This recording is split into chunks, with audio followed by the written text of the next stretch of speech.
Sejahtera untuk kita semua. Salam sejahtera untuk kita semua. Selamat malam. Mohon izin, saya dikasih kesempatan oleh Pak Fautri untuk bisa sharing yang menjadi background dan passion saya di dunia logistik, lebih spesifiknya di freight forwarding. Saya mulai karir dari tahun 98. Saat itu saya mulai di local company yang berafiliasi dengan perusahaan luar. 3 tahun saya menghabiskan waktu saya di situ, dan setelah itu saya pindah mulai ke multinational company. Perusahaan Swedia saat itu adalah GAC. Saya mulai juga dari awal karir sebagai clerk professional staff yang prepare documentation pada saat ekspor import.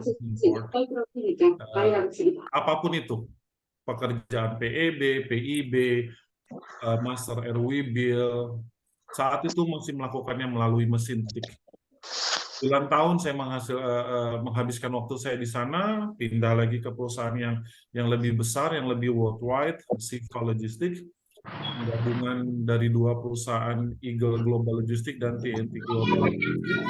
Mereka bergabung dan tetap masih di freight forwarding division. Setelah itu saya juga mulai lagi berpindah ke perusahaan yang lebih besar lagi. Beberapa di antaranya ada perusahaan Jepang, ada perusahaan Jerman, dan terakhir saya juga berkegiatan beraktivitas di perusahaan Jerman yang sedang growing di dunia. Kurang lebih background saya adalah seperti itu, freight forwarding, mulai dari operation, customer service, sales, dan terakhir di posisi di top management saya harus banyak belajar juga mengenai finance, HR, dan juga IT. Tidak harus saya lakukan sendiri, tetapi saya punya tim yang bisa mengkonsolidasi agar tujuan yang sudah ditetapkan oleh kantor pusat sharing ke bawah bisa terpenuhi di akhir tahun. Jadi beberapa slide yang saya persiapkan berhubungan dengan strategi saya ketika saya ada di posisi leader. Apa sih yang saya biasanya lakukan? Kegiatan tim saya nggak harus mikro dan nggak harus makro, kadang-kadang harus dikombin. Nggak harus saya juga terjun langsung, tapi di mana saya membutuhkan dan saya melihat tim saya butuh, saya harus turun tangan, mengcoaching mereka, dan saya harus lakukan. Jadi kurang lebih nanti paparan yang saya akan sharing ke Bapak dan Ibu semua adalah mengenai experience saya dan apa yang saya lakukan ketika saya ada di posisi top management. Mungkin saya bisa mulai dari sharing screen saya.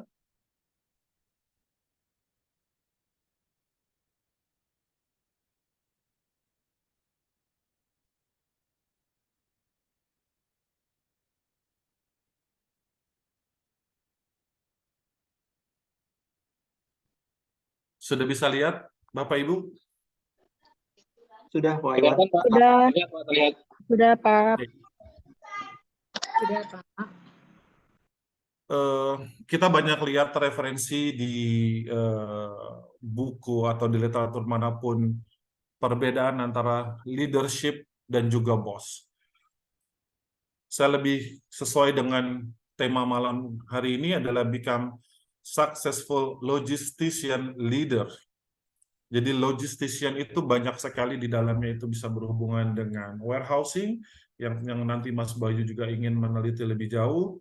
Ada juga di transportasi ada udara, ada laut, ada darat, dan supply chain, yaitu penggabungan dari itu semua. Ya. Dan yang kita bahas malam ini adalah bagaimana kita ingin menjadi pelaku logistik yang sukses. Tentunya kita harus mempunyai jiwa leadership yang harus kita berikan atau kita contohkan ke tim. Kita harus bisa mengempower people bisa menginspirasi mereka juga untuk why we have to do that. Kita harus bisa memberikan mereka clear direction, kita menjadi contoh untuk mereka, dan kita juga harus bisa memvisualisasikan dan mengkomunikasikan vision yang kita punyai di perusahaan. Vision dan misinya seperti apa? Vision dan mission dua hal yang sangat berbeda. Pengertian vision dan mission itu seperti apa? Vision itu adalah untuk kita ingin perusahaan ke depan dalam waktu 5 tahun atau 10 tahun, kita ingin menjadi apa? Ketika saya berkarir di pos logistik saat itu, mungkin Pak Flotri masih ingat, visionnya Poslog adalah ingin menjadi DHL dari Timur. DHL dari Timur itu maksudnya dari Indonesia. Misinya adalah membangun sumber daya, itu yang paling penting, karena saat itu pos logistik masih menjadi kurang lebih mirror-nya Pos Indonesia, hanya melakukan 3 bisnis unit, courier service, pergudangan, dan juga pembiayaan keuangan seperti vessel, dan sebagainya. Nah, saya saat itu diminta oleh direktur utamanya Pos Logistik untuk bisa meng-create freight forwarding itu seperti apa sih, Mas Iwan?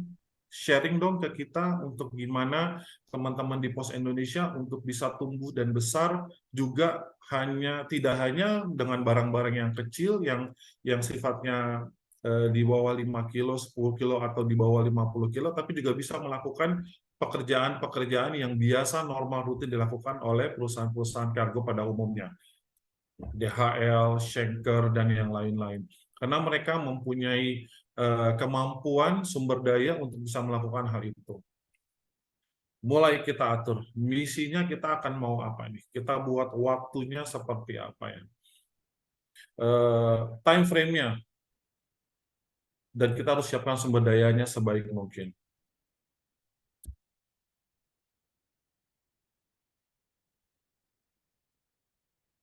Ketika sudah tahu visi dan misi yang akan kita lakukan, kita perlu melakukan SWOT analysis. SWOT analysis di semua perusahaan sangat penting. Kita harus banyak mendengar, kita harus banyak melihat, kita harus bisa mengamati. Apa yang kita punya, kita dalam arti ini adalah tim dan juga perusahaan, kelemahan-kelemahan apa yang masih harus kita perbaiki, dan kesempatan apa yang kita bisa gali ke depan, yang bisa mengeliminasi kelemahan itu, dan semakin memperkuat apa yang sudah kekuatan yang kita punya saat ini. Dan yang tidak kalah penting adalah tantangan. Bukan hanya ancaman, tetapi tantangan. Banyak perusahaan-perusahaan yang tadinya besar, contohnya di dunia telekomunikasi, mungkin di tahun 90 atau 2000 awal, kita sangat kenal yang namanya Nokia. Setelah itu kita kenal yang namanya BlackBerry. Dan sekarang keberadaan mereka agak tereliminir oleh beberapa pendatang baru. iPhone, Samsung, Xiaomi, dan yang lain-lain. Karena mereka tidak memikirkan atau tidak melihat tantangan ke depan akan seperti apa. Nah, ini sangat penting.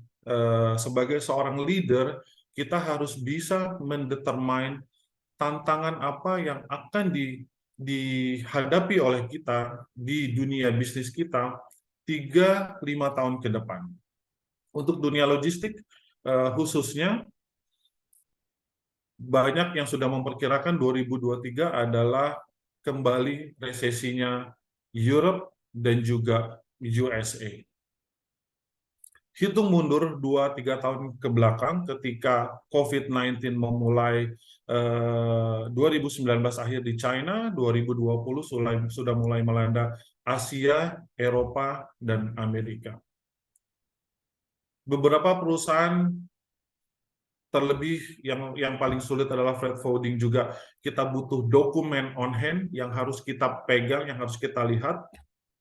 sistem yang harus kita kerjakan dengan equipment yang kita punya dari kantor. Untuk staff kebanyakan mereka memakai PC, belum banyak yang memakai laptop. Mereka belum memperkirakan bahwa akan ada cobaan yang akan dihadapi. Mulai gimana caranya kita bisa mengimplementasi atau kita bisa memenuhi kebutuhan dari customer. Si manufacturer, si customer harus mengirimkan barangnya, si pelaku bisnis, terutama freight forwarding atau perusahaan logistik, mempunyai kendala bagaimana kita bisa pick up barangnya, bagaimana kita bisa mengirimkan barangnya sampai ke luar negeri, atau import kita mengatur dari negara asal sampai ke Indonesia dan dikirimkan sampai ke door-nya mereka di sini. Hal-hal ini yang perlu dipikirkan ke depan. Sebagai seorang leader, kita harus bisa mendetermine apa yang akan kiranya menjadi tantangan kita ke depan. Bagaimana kita bisa memprediksikan atau kita memapping SWOT analisis dengan baik? Kita bisa menggunakan metode yang sangat banyak dipakai oleh beberapa perusahaan. Kita bisa memakai metode PDCA, Plan, Do, Check, dan Act. Plan, merencanakan sesuatu. Bagaimana kita bisa merencanakan sesuatu dengan baik? Ini pun juga kita bisa memakai metode yang sangat-sangat simpel. Smart methodology, spesifik. Apa yang ingin kita capai? Sangat spesifik. Kita harus bisa menjelaskan dan menuliskan tujuan kita. Measurable.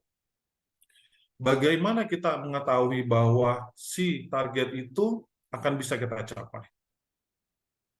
Attainable, mungkinkah kita bisa mencapai planning kita tersebut?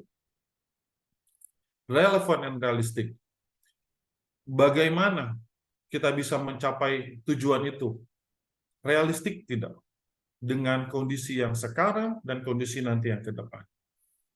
Dan yang lebih penting adalah time frame-nya, time bound-nya. Kapan kita bisa mencapai planning atau goal kita tersebut?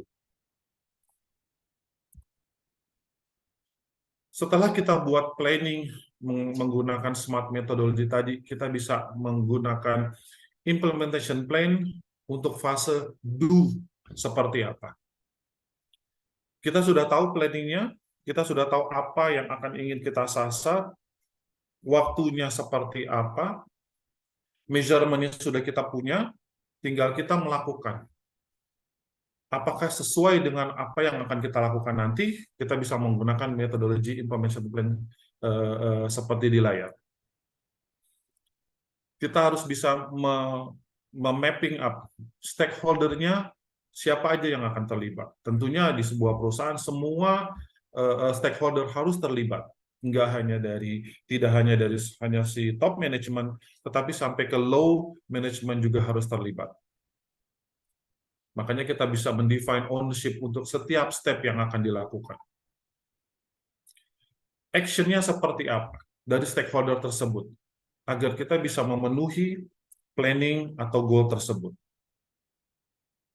Setelah kita membuat action, kita membuat perkiraan apa aja nih yang harus kita persiapkan, including budgeting, including juga untuk planning yang lebih detail, dan gimana kita memeasure-nya. Setelah kita sudah tahu, kita sudah punya, kita tinggal mendefine how to track step-nya agar sesuai dengan apa yang kita inginkan, sesuai dengan time frame yang akan kita lakukan. Setelah itu baru kita melakukan project implementasi, setelah itu kita review. Bagaimana setelah kita melakukan action tersebut? Kita melakukan checking. Balik lagi, sangat simpel, kita menggunakan 5W 1H methodology. Kapan kita mulai melakukan, di mana kita melakukan, time frame-nya seperti apa, who, stakeholder-nya, dan apa dan kenapa. Sangat simpel. Jadi, kalau kita ingin membuat planning di awal tadi, 5 tahun ke depan, perusahaan kita ingin meningkatkan penjualan 20%, kenaikan volume 30%, dan juga peningkatan GP atau EBIT 10%. Stakeholder-nya sudah jelas, semua stakeholder yang ada di company. Bagaimana dengan bagian penjualan? Target apa yang harus mereka punyai? Berapa customer yang harus mereka visit? Jenis customer apa yang harus mereka penetrasi? Libatkan bagian operation untuk bisa mendeliver service-nya ke customer. Dan jangan lupa juga melibatkan finance, libatkan dari awal untuk ketika berbicara dengan bisnis dengan customer. How we will deliver our invoice, berapa lama kita akan dibayar, bagaimana jika ada dispute di kemudian hari, bagaimana kita mau menyelesaikan sekiranya ada sengketa di kemudian hari. Buat evaluasi on weekly basis, monthly basis, and quarterly basis. Dan terakhir, action-nya adalah we have to do it. Setelah kita membuat planning, kita sudah membuat do implementation action-nya seperti apa, checking-nya sudah kita buat dengan baik, yang terakhir adalah we have to do it. Seorang leadership yang baik harus bisa membuat sinkronisasi sistem tersebut, dimengerti oleh setiap stakeholder yang ada di company, take a lead, dan show the way. Tidak harus setiap leader bisa mengerjakan semuanya, tapi melibatkan semua stakeholder, berjalan sesuai dengan apa yang sudah direncanakan dari awal. Kita checking, kita verifikasi, dan kita lihat hasilnya. Terus seperti itu. Di kondisi-kondisi tertentu, terutama COVID kemarin, sangat tidak mudah ketika demand customer berkurang, atau customer menginginkan kita untuk bisa mengurangi harga. How we gonna do that? Kita harus bisa datang dengan beberapa action plan yang pertama, tidak membahayakan tim kita, kedua, tidak mengurangi keuntungan, atau kita bisa adjustable keuntungan, dan kita bisa sharing dengan customer. Customer sangat suka ketika kita memikirkan juga apa yang ada di sisinya mereka. Think on the customer shoes. Mungkin banyak kita masih lihat sales atau beberapa salesman yang kita lihat di mall atau di jalan yang memberikan flyer ke calon pelanggannya mereka. Some of them is workable, some of them is not workable. Customer yang sudah punya sistem yang baik, mereka ingin melihat seberapa banyak atau seberapa efektifkah ketika kita memakai jasa perusahaan Anda berpengaruh kepada cost kita dan kepada sistem kita. So, price is not always the mandatory. Some customer need to have, can you maximize our process? Bagaimana ketika cycle yang kita punya 10 step, bisa nggak kita melakukannya hanya dengan 9 step, tanpa mengurangi essential action tersebut? That's what the customer like to see. Makanya ketika di awal, kita harus bisa memapping jenis customer yang ingin kita sasar. Kita juga harus bisa memverify tim yang bisa membantu kita untuk bisa menjalankan action tersebut. Kita punya checklist, dan terakhir adalah we have to do the action.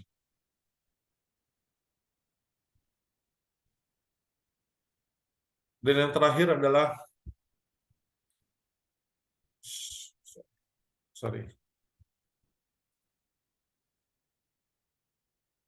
kata-kata yang sangat saya suka dari Martin Luther King. We have to keep moving.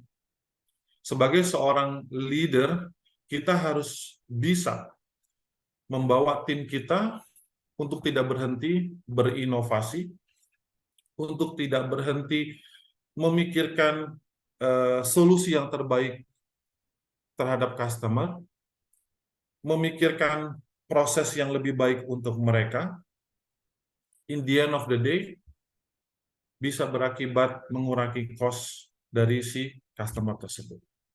So, kata-kata terakhir yang saya sangat inspire adalah we have to keep moving. As a leadership, we need to empower the people, inspire the people, dan kita harus lead the way untuk share the vision. Kurang lebih itu Bapak Ibu, Pak Fautri, based on my experience, that's how you gonna do to become a successful logistician leader. Terima kasih. Terima kasih Pak Iwan, luar biasa. Kita sama-sama kasih applause, mau pakai reaction emoticon, monggo, mau tepuk tangan open mic juga oke.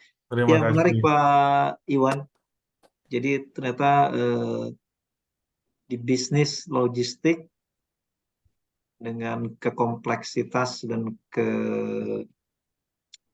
tingkat, saya lihat exposure cukup luas ya. Tadi kan ujungnya ada supply chain ya, ada warehouse di situ, ada delivery dan lain-lain, ada tracking juga mungkin ya, ngatur armada.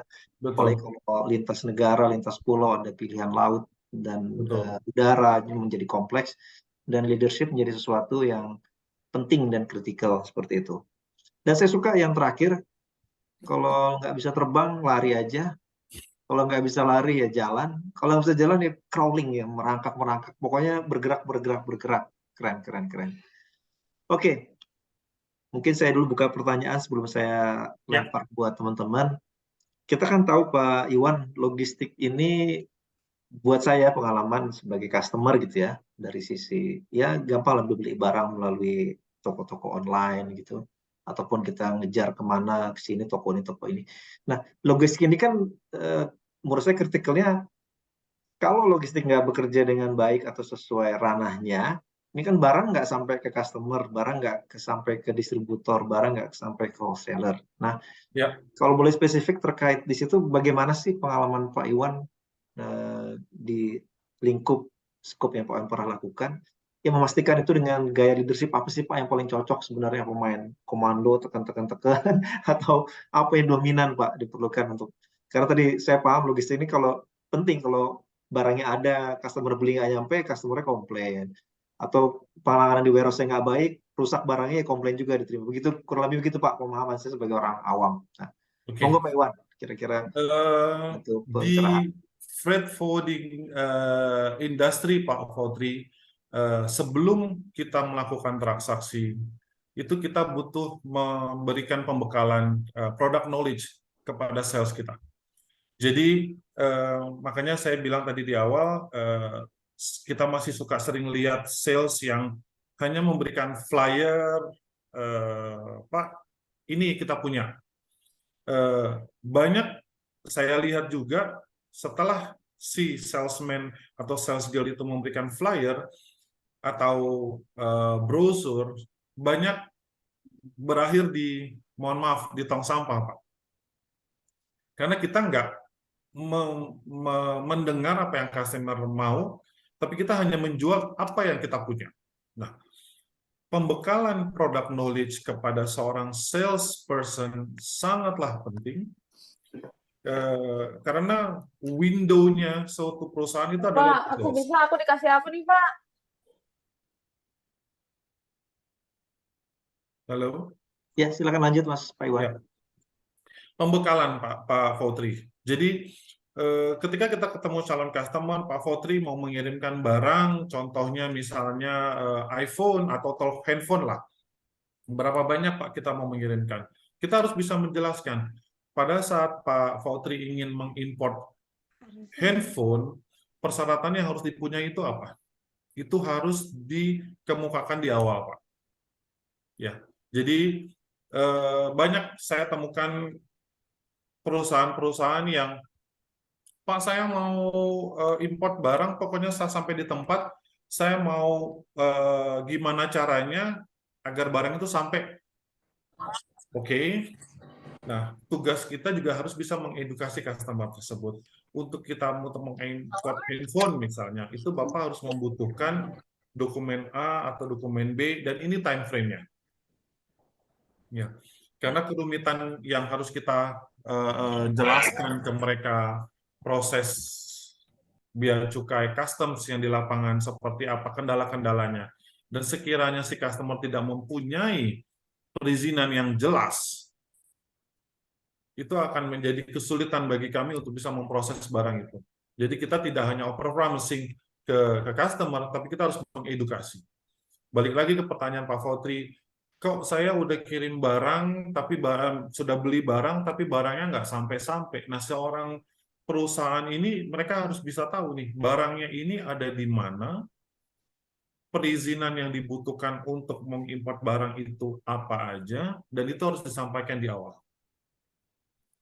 Ya, we need to be open kepada customer kita, what need to be done on their side, and what need to be done in our side.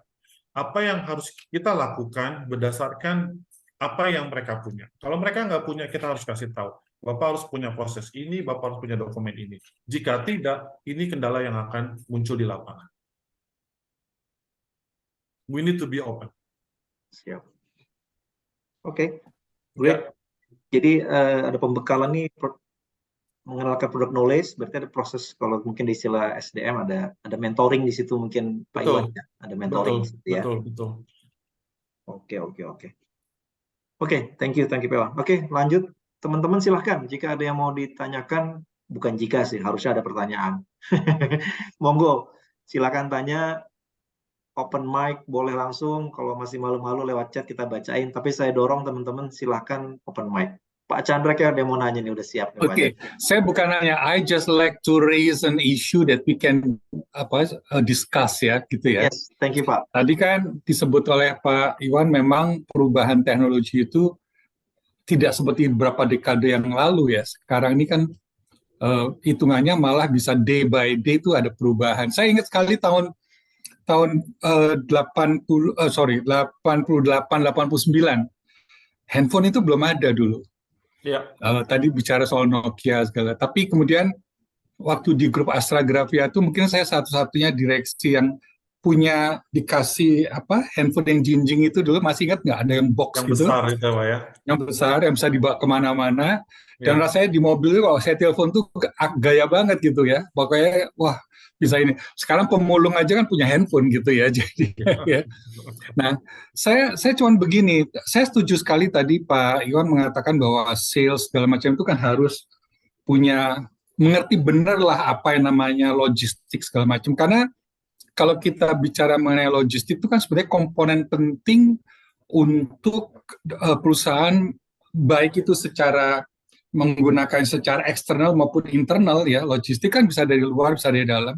Ya. Tapi untuk membuat bisnis strategi dan marketing strategi itu sangat diperlukan dan penting sekali memang. Ya. Dan saya melihat juga perubahan-perubahan beberapa dekade ini kan perubahannya besar sekali Pak Iwan. Jadi contoh begini, saya dulu merasakan sekali IBM seperti saya tadi katakan bahwa by far nomor 1 dan komputer-komputer lain nomor 2 itu jauh sekali di bawahnya lah. Tapi can you imagine that IBM yang sudah berusia 100 tahun, itu sekarang capital value-nya hanya sebesar 160 billion US dollar. Bandingkan dengan Amazon yang baru 20 tahun ini umurnya, dia udah 1,6 triliun US dollar capital value-nya. Artinya apa? Memang the way people conduct business itu sekarang berbeda, Pak. Jadi kalau dulu kita mengutamakan produk, services, kemudian competencies, capabilities, value itu penting sekali.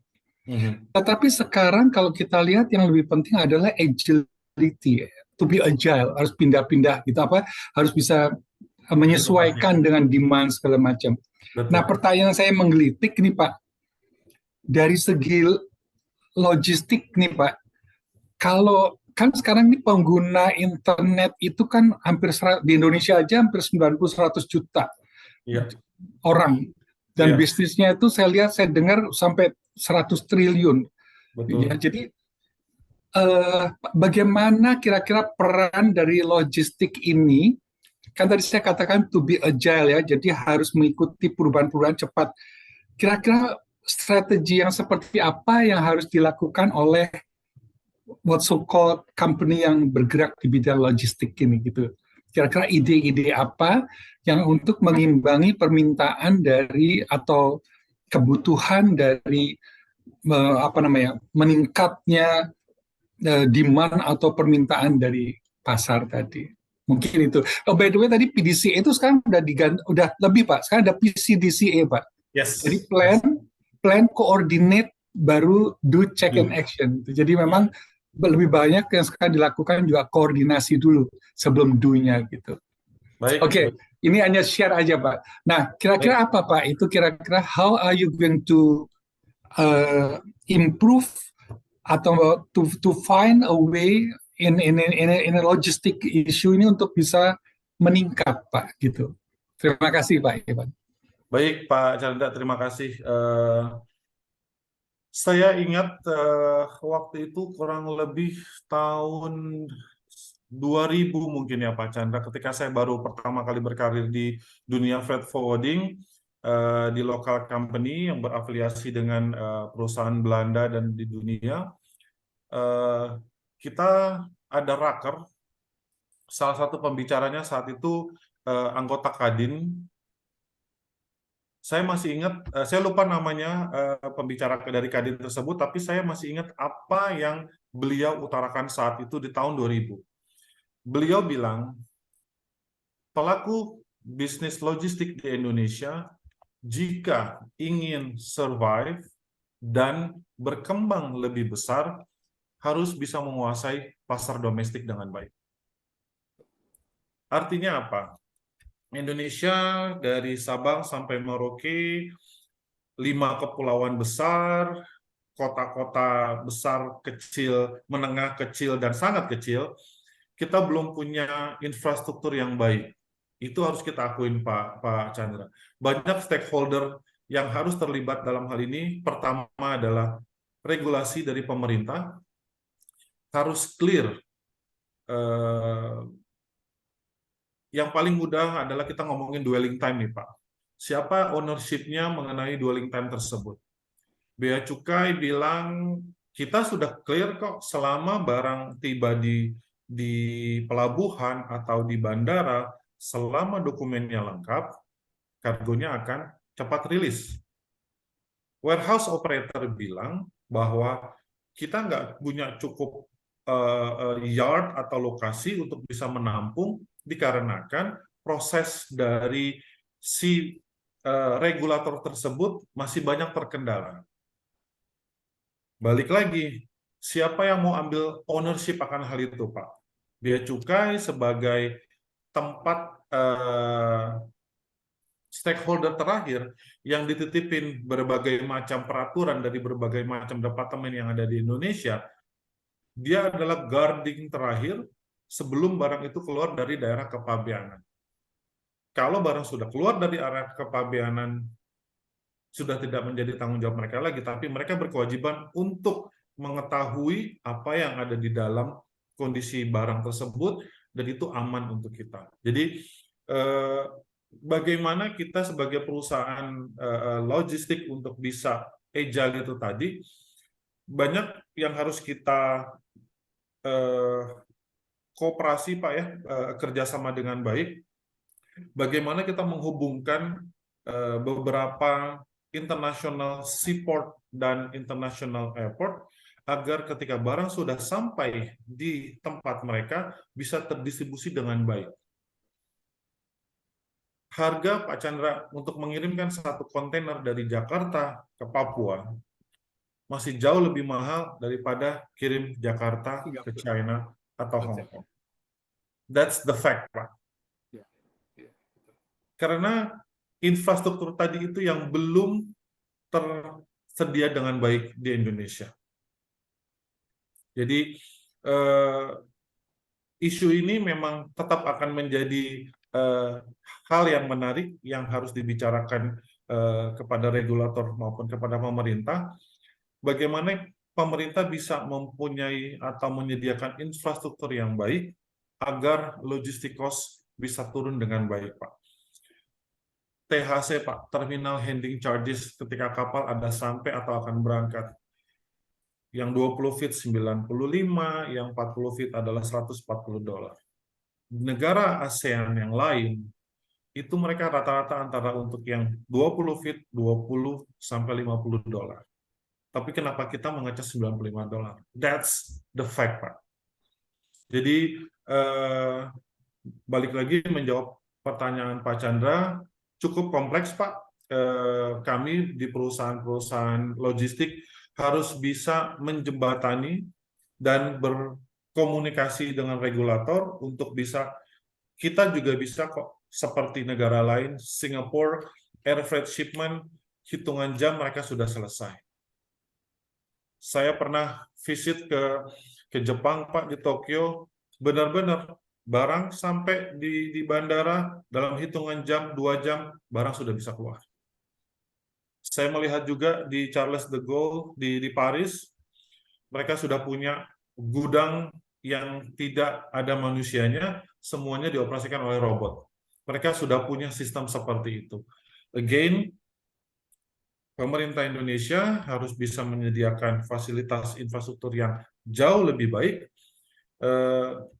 Pak Chandra bisa jalan-jalan ke Internasional Soekarno-Hatta di pergudangan kita, sangat crowded ketika sudah di weekend atau menjelang hari-hari besar.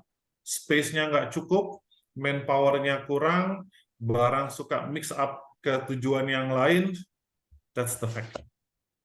So, kami juga ingin bisa melayani kebutuhan pasar lebih baik lagi. Mudah-mudahan pemerintah bisa lebih aware lagi untuk bisa menciptakan atau membangun infrastruktur yang jauh lebih baik lagi. Kalau untuk fasilitas internet, saya yakin sampai ke pelosok sekarang sudah mudah kita berkomunikasi, walaupun signal sesekali kita hilang. Tapi again, Pak, infrastruktur terutama jalan, penyediaan jasa untuk sampai ke sana, baik untuk melalui darat atau melalui laut, kita masih harus dibenahi, Pak Chandra. Jadi sekarang tapi sudah mulai ada improvement ya Pak ya untuk ke apa namanya dengan ada jalur-jalur yang dikembangkan ini infrastrukturnya Betul. lebih meningkat ya. Betul, proses sudah berjalan, Pak. Pembangunan infrastruktur kita sudah jelas di mana-mana, kita sudah lihat. Yang juga harus ditingkatkan adalah regulasi. Ketika kemarin Natal dan Tahun Baru keluar lagi aturan bahwa truk nggak boleh lewat seperti ini dan seperti itu, tapi kita di jalan masih sekalian masih banyak yang beroperasi. Jadi penegakan hukum juga harus dilakukan sebaik mungkin tanpa adanya tebang pilih, Pak Chandra. Oke, terima kasih Pak Iwan. Ya, terima-sama Pak Chandra. Terima kasih Pak Chandra. Answered. Oke, izin ada Pak Samuel. Silakan di chat ada bertanya. Silakan Pak Samuel, bisa open mic langsung mungkin Pak, jika berkenan.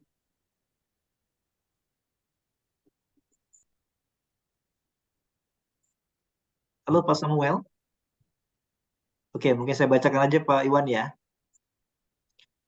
Jadi Pak Samuel bertanya, beliau menanyakan apakah ada cara yang lebih praktis untuk menjelaskan perhitungan estimasi import duty tax kepada pelanggan atau customer selain melempar customer itu untuk cek sendiri di website Bea Cukai. Silakan Pak Iwan. Oke, terima kasih Mas Samuel. Apakah ada cara yang lebih praktis? Di awal tadi saya bilang memang kita harus mempunyai manpower yang mumpuni. Jadi ketika ada customer ingin menanyakan, saya mau mengimport pulpen terbuat dari plastik, negara asalnya adalah Cina, berapa sih saya harus bayar duty and tax-nya? Nah, kita sebagai penyedia jasa transportasi atau logistik ke customer, kita harus punya ahli kepabeanan nih Pak Mas Samuel di tim kita. ahli kepabeanan yang memang sudah mengerti dan sudah tahu peraturan yang ada. Jadi ketika kita dapat request dari customer, si ahli kepabeanan ini yang akan menghitung. Jadi jawaban yang diberikan ke customer untuk mereka cek sendiri ke website Bea Cukai mungkin kalau orang Timur bilang kurang elok. Kita sebagai perusahaan logistik, kita juga menjadi perusahaan konsultasi, jadi kita harus tahu dulu Bapak mau apa, Ibu mau apa, kita akan hitung berdasarkan apa yang menjadi peraturan di Bea Cukai.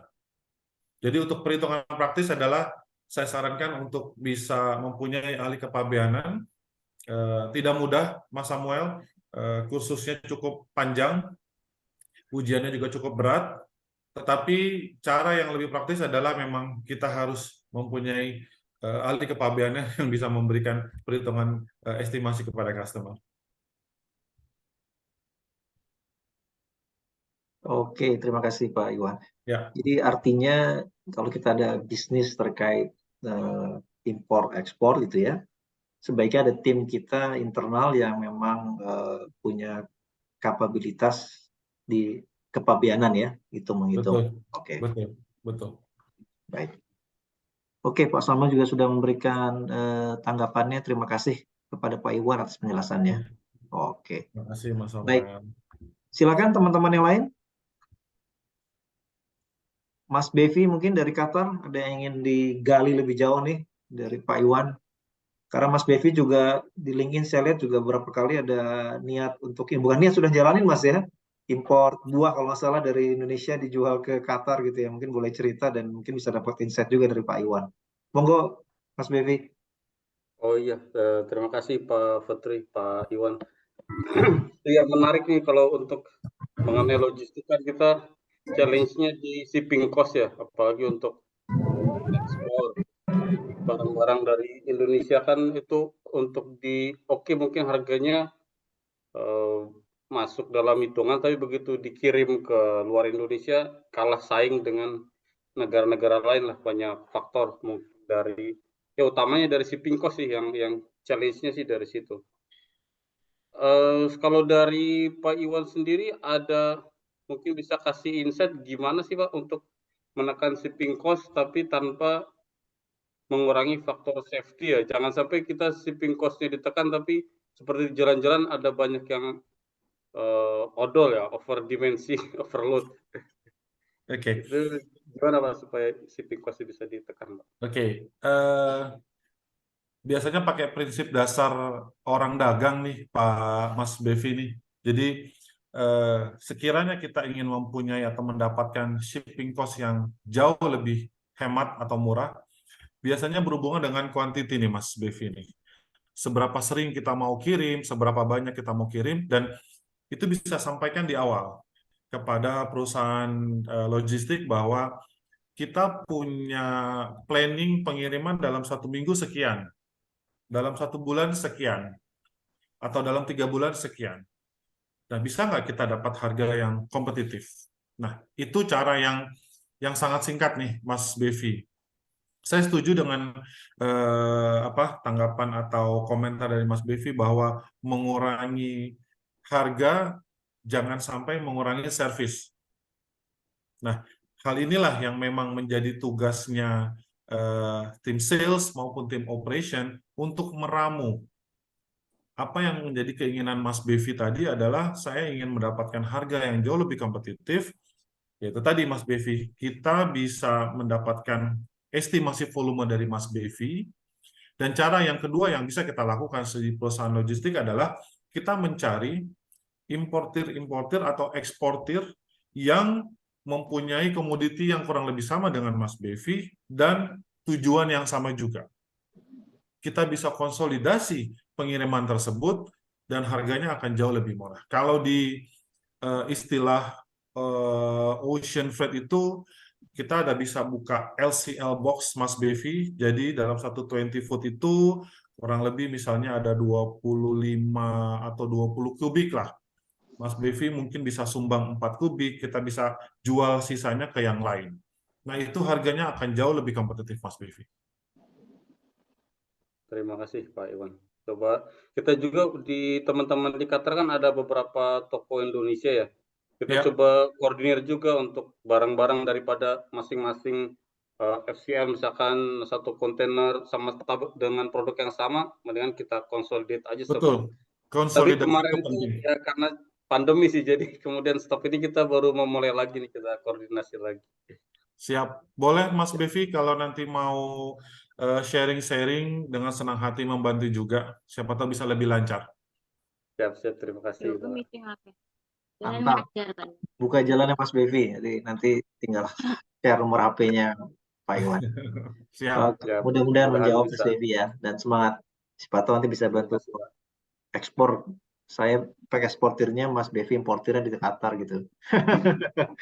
Oke, Bisa kolaborasi lah. iya. Bismillah. Oke, berikutnya di chat ada Mas Bayu nih dari Universitas Halu Oleo Kendari. Monggo Mas Bayu bisa open mic, mau open mic atau mau dibacain? Hari Jumat 6:30 biasanya kan 8. Terima kasih Pak Hasbi. Memperkenalkan diri kembali. Saya Ahmad Bayu Aryawan, mahasiswa akhir S2 Peternakan PPS Universitas Halu Oleo Kendari, Sulawesi Tenggara. Izin bertanya Pak, bagaimana cara mengendalikan teknis pemeliharaan material yang biasanya mengalami kerusakan ringan atau sedang pada masa menuju staging?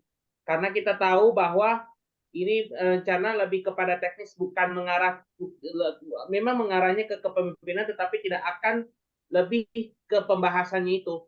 Memang karena kita ketahui bahwa barang-barang yang kita datangkan dari wilayah yang satu ke wilayah yang ditujuan itu biasanya ada beberapa, ada sebagian besar semua barang itu sudah normal karena teknik pengangkutan yang tepat dan benar. Tetapi kadang-kadang biasa ada material-material yang mengalami kerusakan ataupun bisa menimbulkan kerugian besar kepada produsennya, sehingga banyak konsumen itu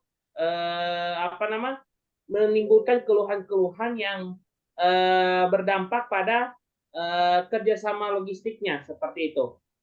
Untuk memperhatikan pembaruan teknis yang sedang berjalan, jikalau ada kejadian-kejadian yang terjadi nanti, bagaimana sikap apa yang dapat diubah atau diadakan pada sistem tersebut. Terima kasih, Pak. Baik, Mas Bayu, saya coba jawab ya. Mohon maaf sebelumnya, saya belum menjadi warehouse expert, tapi ada beberapa yang mungkin saya bisa tanyakan dulu Ya. sebelum saya menjawab. Lebih intinya ke logistiknya begitu, Pak. Boleh. Jadi Karena ini kan kalau sebelum ke warehouse itu biasa logistiknya itu yang paling pertama kali seperti itu, Pak. Karena logistik ini bagi suami istri. Oke. Pertama yang saya ingin tanyakan adalah bagaimana cara mengendalikan teknis pemeliharaan material yang biasanya mengalami kerusakan ringan atau sedang pada masa mulai staging. Jenis barang yang akan disimpan itu selalu sama atau berubah-berubah, Mas Bayu? Kenapa, Pak? Ulangi lagi. Jenis barang atau jenis komoditi yang akan disimpan itu selalu berubah-berubah atau sama? Atau berbeda-beda? Berbeda-beda.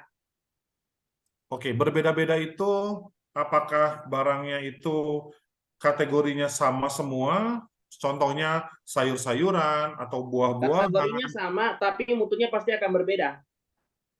Jenis barangnya apakah? Jadi kalau kita mengenal di dunia kargo, Pak Mas Bayu, itu ada barang-barang general kargo. Barang-barang general kargo itu adalah barang-barang yang tidak mudah rusak. Seperti macam-macam ya, box, karton, atau barang-barang yang butuh special handling. Kalau Pas Bayu mau menyimpan contohnya sayur-sayuran atau buah-buahan, kita harus tahu storage yang kita punya mempunyai area atau warehouse yang mempunyai pendingin atau chiller yang bisa membuat si barang tersebut bisa disimpan lama atau tidak. Kalau taruh di normal storage yang tidak ada sistem pendinginnya, saya yakin dalam waktu 1 minggu itu udah akan rusak. Kedua, barang-barang yang ketiga, barang-barang yang mempunyai value yang besar. Contohnya, Mas Bayu mau menyimpan forklift atau mau menyimpan mesin, tapi di sebelahnya ada simpan barang-barang yang mudah rusak tadi, seperti sayur-sayuran, itu nggak bisa dijadikan satu, Mas Bayu. Itu harus dilihat bahwa penyimpanan yang baik adalah kita harus melakukan pemisahan jenis barang, kita melakukan dokumentasi atas barang yang masuk ke gudang tersebut, first in dan first out. Kita harus punya record, kita harus mempunyai riwayat berapa umurnya si komoditi tersebut ada di gudang kita. Kita mempunyai inventory stok dengan baik, itu harus bisa direvisit setiap seminggu sekali, dicek, Mas Bayu. Dan yang paling penting adalah gimana sales-nya. Apakah barang itu dipesan sudah sesuai dengan pesanan si sales departemen atau hanya untuk stok? Karena kalau kita sudah membeli suatu barang tapi kita nggak tahu barang itu akan dijual atau digunakan, itu resikonya sangat tinggi, Mas Bayu. Jadi pertama kita harus melakukan pemisahan jenis barang yang akan kita simpan di dalam gudang tersebut. Kita harus mempunyai riwayat barang yang masuk lebih dulu dan riwayatnya sudah berapa lama, historikalnya seperti apa, dan yang terakhir adalah sales planning-nya seperti apa.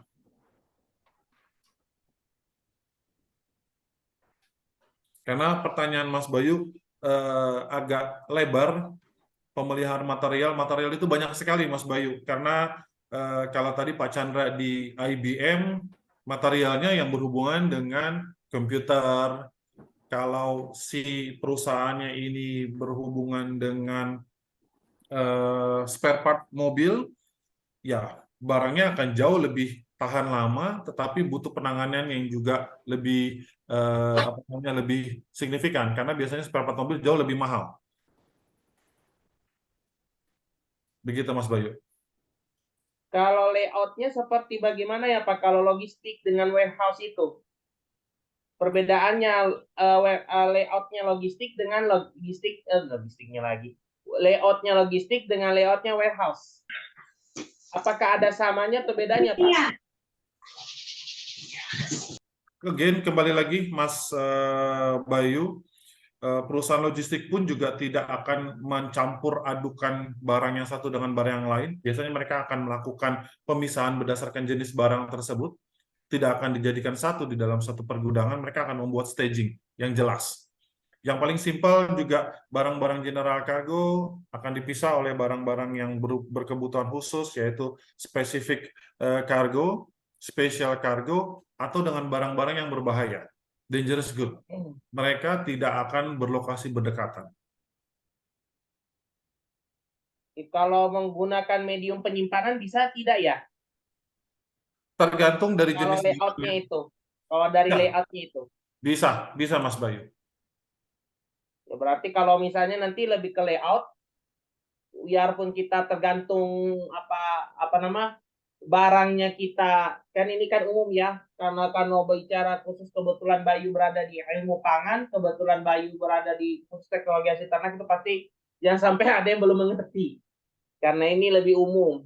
Ya kalau misalnya lebih kepada penyimpanan yang teratur dengan seragam, ya selama itu kalau tergantung barangnya nggak masalah, hanya lebih kepada mediumnya itu. Apakah yang lebihnya kepada mediumnya berhubungan dari layout atau yang lebih ke mediumnya? Kalau memang lebih ke mediumnya berarti harusnya pakai medium. Tetapi karena memang ini seragam, sama ada itu dia dimasukkan berdasarkan komoditasnya, maka pasti ada layoutnya, Pak. Rencana maunya begitu.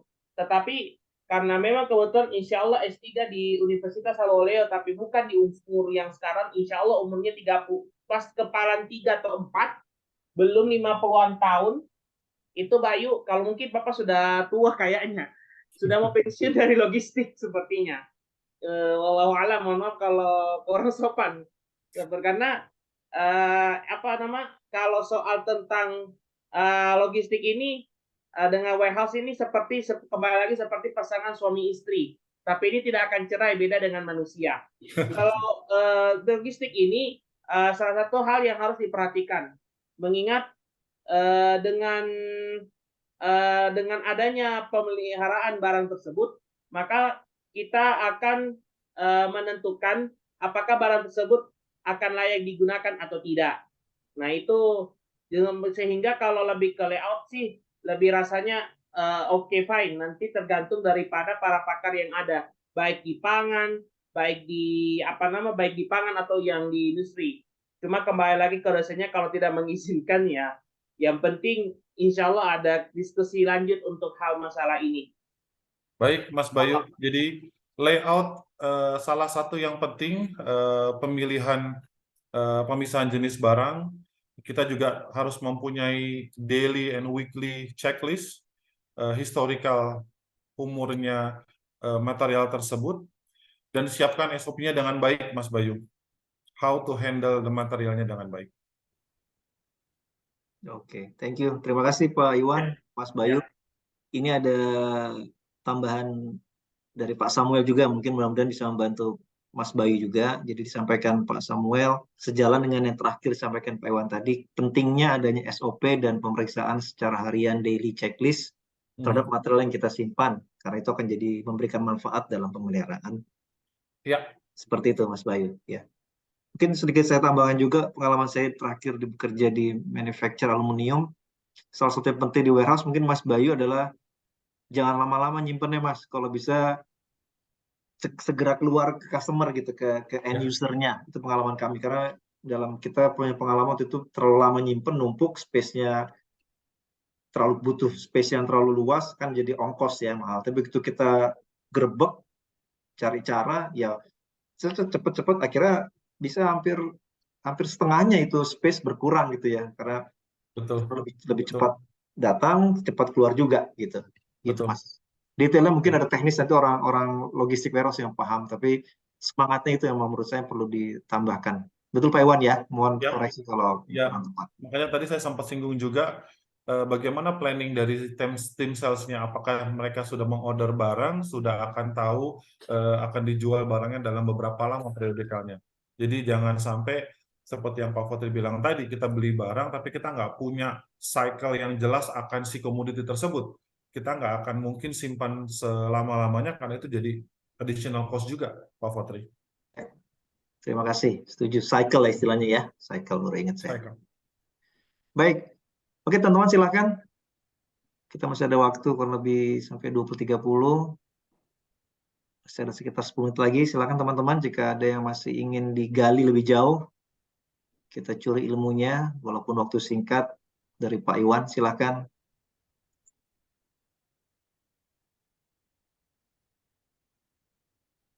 Yuk teman-teman, silakan.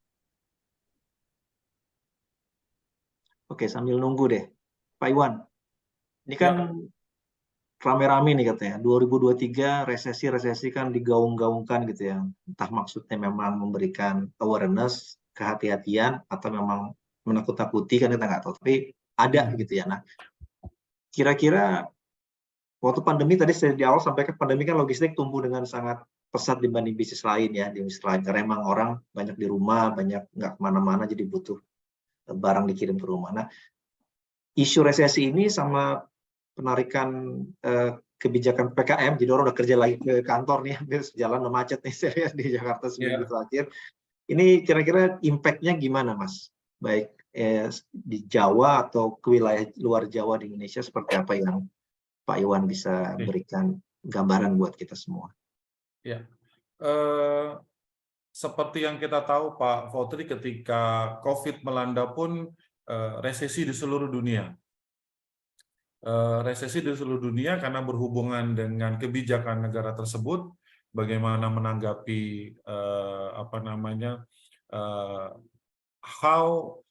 menanggapi COVID-nya itu sendiri, itu yang pertama. Kedua, perpindahan orang dari satu ke yang lain, yang dimana itu akan berhubungan dengan COVID itu sendiri gitu loh. Pemerintah Indonesia cukup efektif Pak dengan menerapkan PPKM 1, 2, dan 3, menerapkan pekerjaan work from home sebagian, ada work from office sebagian untuk mengurangi berkembangnya COVID tersebut, dan kedua tetap melayani kebutuhan. Indonesia adalah negara produsen, kita banyak menghasilkan banyak komoditi yang dibutuhkan oleh negara-negara lain. Untuk itu pemerintah tidak melarang perusahaan logistik untuk beroperasi.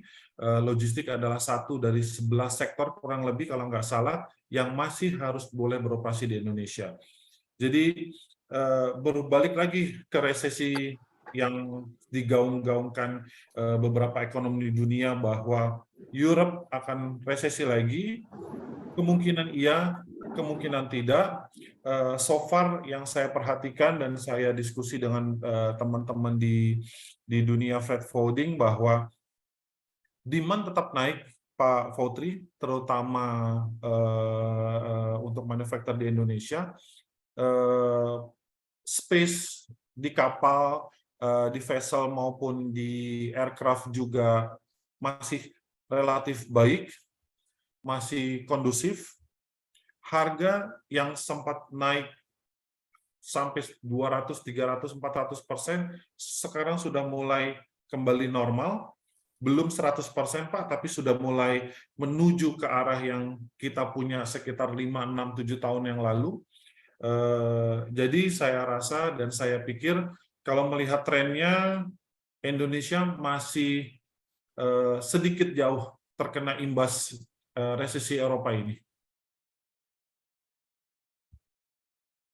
Terima kasih Pak Iwan. Jadi ada optimisme ya yang saya dengar ya, khusus Indonesia. Masih banyak Pak Foutry, beberapa customer yang saya bicara, perusahaan otomotif, proyek Hyundai juga mereka meningkat, dan merek-merek yang lain juga meningkat. Kita lihat banyak electric car yang sudah berseliweran sekarang di jalanan dari Jakarta maupun di kota-kota lain.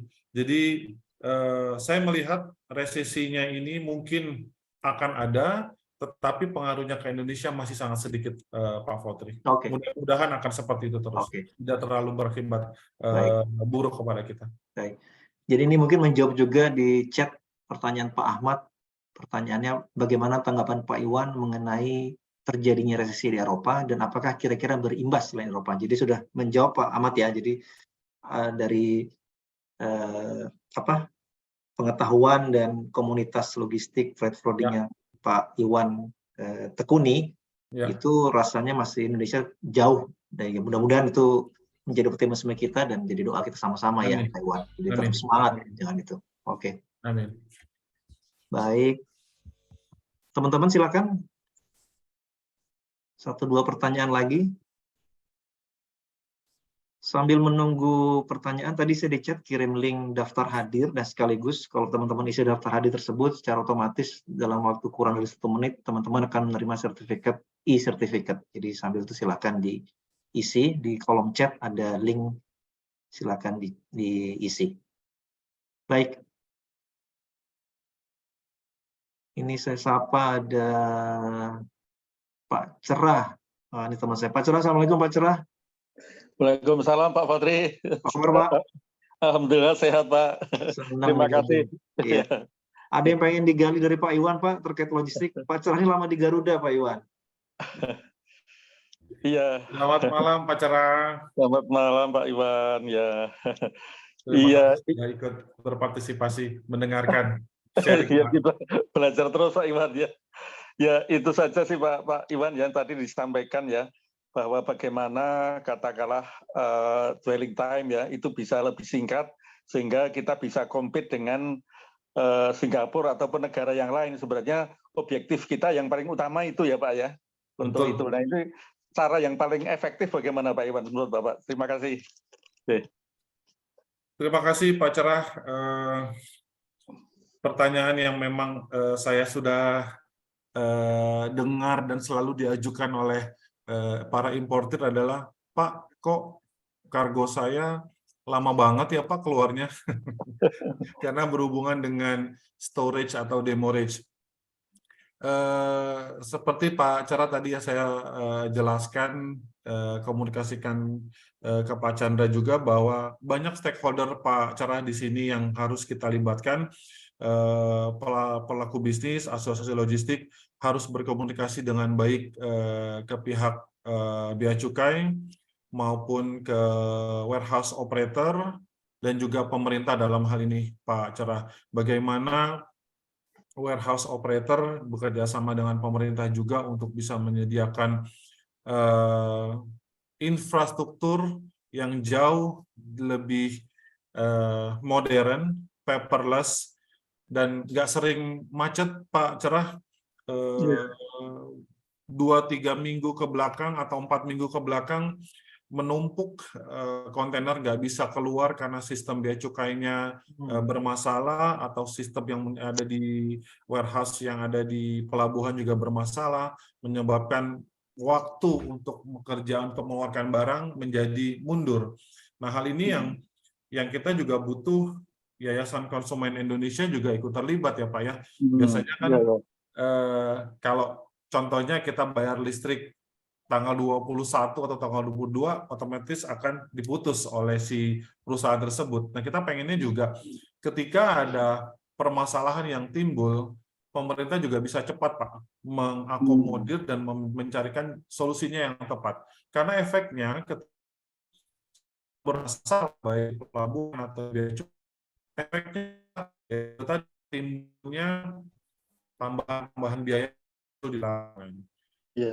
Bisa didiskusikan lebih lanjut oleh pemerintah bagaimana menciptakan siklus dan cycle dan juga mungkin risk manajemennya ya jika terjadi situasi seperti ini, solusinya seperti apa, dan benar-benar dikomunikasikan dan diimplementasikan Pak segera mungkin. Kita sudah sangat lama menunggu Indonesia untuk bisa lebih bersaing. Mungkin Singapura masih 3-4 langkah di depan kita, tapi bagaimana dengan Thailand, bagaimana dengan Malaysia, yang mereka jauh lebih cepat untuk proses kepabeanannya maupun untuk pengeluaran barang di pelabuhan. Terima kasih Pak Iwan. Sama-sama Pak Cara, terima kasih. Pak Cara, sehat selalu Pak. Baik, terima kasih Pak Fatri. Jika ada mau tanya satu pertanyaan lagi, satu kesempatan kita berikan, silakan.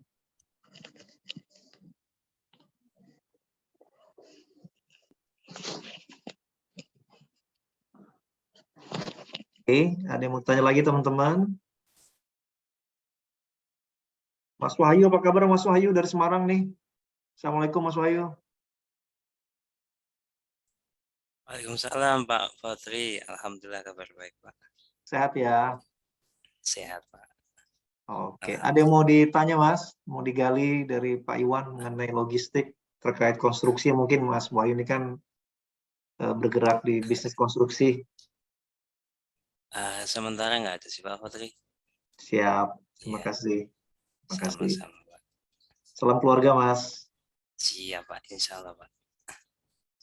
Baik teman-teman, ini waktu sudah menunjukkan 20.30. Kalau memang tidak ada pertanyaan lagi, kita akan segera akhiri. Tapi sebelumnya izin, tadi ada link daftar hadir, mohon diisi. Sekaligus juga teman-teman akan... Izin Pak Hasbi, materinya bisa share. Oh iya, nanti kita share. Jadi izin isi dulu linknya, nanti saya kirim melalui alamat email yang didaftarkan teman-teman ya. Oke. Baik Pak. Terima kasih Mas Bayu. Nah teman-teman izin sebelum kita akhiri, saya ulangi lagi, tolong isi link daftar hadir tadi, sekaligus teman-teman akan menerima sertifikat kehadiran otomatis melalui email tidak lebih dari 1 menit setelah teman-teman kirim submit klik.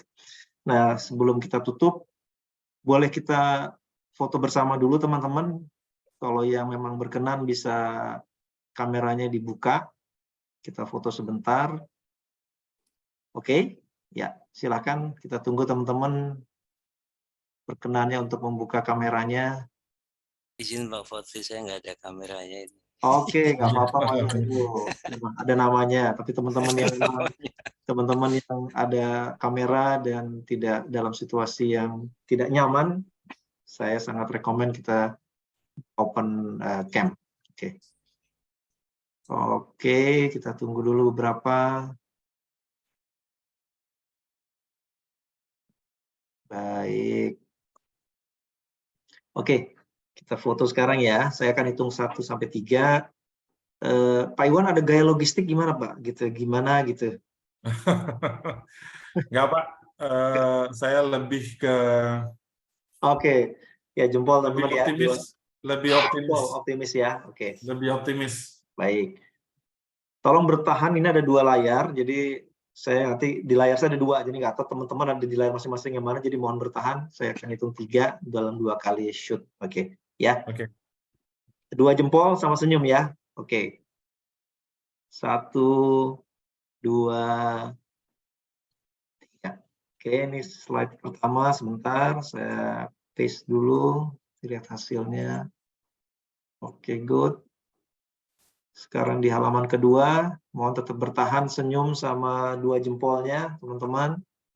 Mas Bevi, terima kasih. Oke, 1, 2, 3. Tunggu sebentar.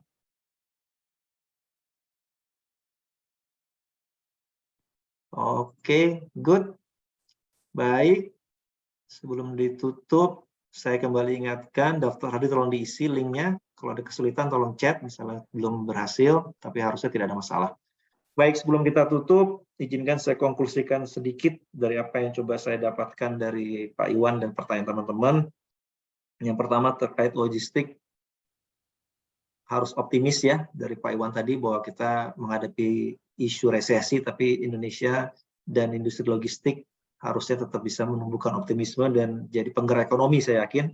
Ya. Kemudian di antaranya harus bisa agile juga Pak Iwan ya, jadi optimis, tapi juga harus agility-nya tinggi, sehingga optimismenya berlangsung terus bergerak, karena hubungannya dengan pernyataan di slide terakhirnya tadi, we have to keep moving ya, itu harus agile, kalau nggak agile kita susah. Tetapi di tengah-tengahnya, antara optimisme sama agility, tetap ada peran negara yang harus terus juga berkembang untuk lebih baik, karena infrastruktur, birokrasi, administrasi itu juga menjadi peran penting untuk mengurangi shipping cost, mengurangi dwelling time, dan lain-lain lah ya, yang bahasa yang saya pahami. Nah, itu menjadi 3 titik penting, optimisme, agility, tapi juga ada peran negara terkait birokrasi administrasi. Itu mungkin konklusinya, kurang lebih seperti itu Pak Iwan ya, yang menggambarkan apa ini. Dan terakhir, ya leadership-nya juga ada mentoring yang harus jalankan, seperti itu. Oke, baik teman-teman, saya ulang, ini ada yang bertanya mengenai linknya, chat saya ulang kirim. Sebentar, oh ini foto yang dikirim, tunggu, wait a second.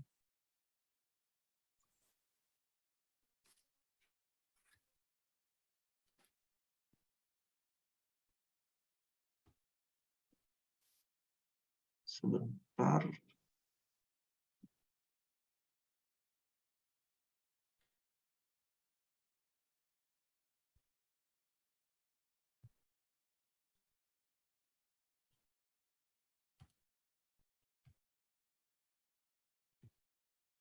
Oke, ini linknya saya kirim yang dalam bentuk panjang.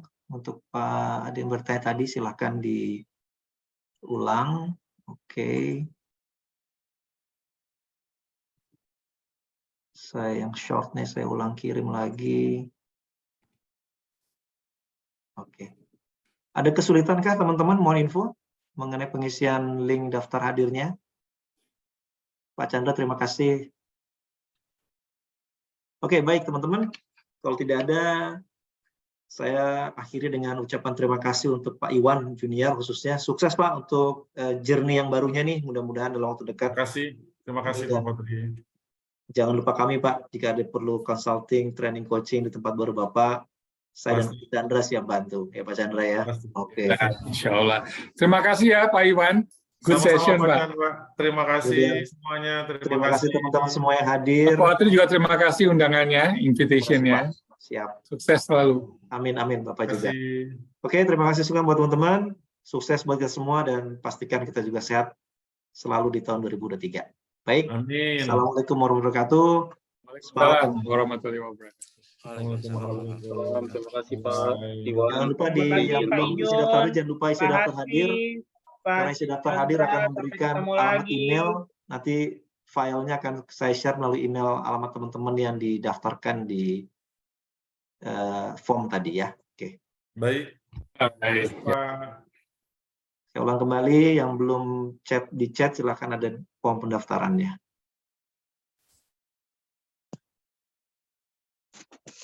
Oke.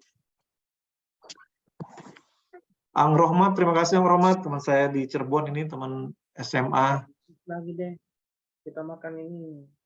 Kemudian ada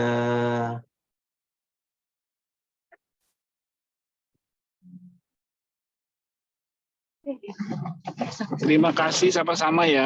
Semoga sukses terus ya. ya tambah sukses yuk. Amin. Gitu. Sampai ketemu di Cirebon ya. Ya, siap. Terima kasih juga, saya lihat ada dari Wasnaker Sulbar ini pengawas tenaga kerja Sulbar Pak ya. Izin kalau boleh ngobrol bentar.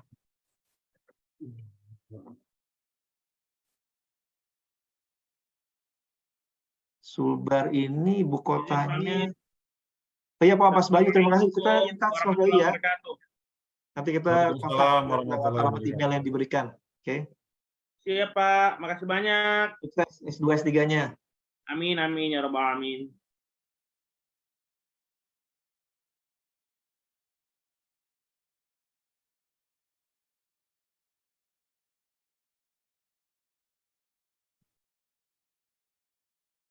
Izin, ini Mbak Aryati dari teman Cirebon, ini Mbak Aryati kalau boleh tahu.